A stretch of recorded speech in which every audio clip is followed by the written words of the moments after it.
বহু মসজিদ প্রতিষ্ঠাকারী বাবা, বহু মাদ্রাসা প্রতিষ্ঠাকারী বাবা, বহু আলেম বাবা আল্লাহর কাছে ধরা পড়ে যাবে এই একটা জায়গাতে যে ছেলেকে সম্পদ দিয়েছেন, সম্পদে মেয়েকে দিয়ে যান নাই, নিজে যে জীবিত থাকতে অন্যায় করে গেছেন, সেটা হলো সম্পদ থেকে মেয়েকে বঞ্চিত করা। মনে করে যে মেয়েকে দিলে লাভ কি, এটা তো পরের বাড়িতে চলে যাবে, ঠিক না? অথচ আল্লাহ রাব্বুল আলামিন বলেছেন, আবাউকুম ওয়া আবনাউকুম লা তাদরুন আইয়ুহুম আকরাবু লাকুম নাফআ। তোমাদের সন্তান, তোমাদের পিতামাতা কে তোমাদের কত বেশি উপকারে আসবে তোমরা জানো না। আল্লাহ তাআলা যে সম্পদে ভাগ দিয়েছেন সেই ভাগ অনুযায়ী সবাইকে দিয়ে দিবে।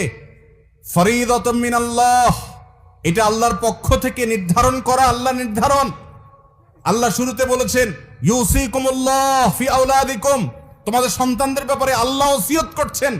আল্লাহ মালিক হয়ে, সৃষ্টিকর্তা হয়ে অর্ডার করছেন, এটা না বলে আল্লাহ বলছেন ওসিয়ত করছেন, সেটাও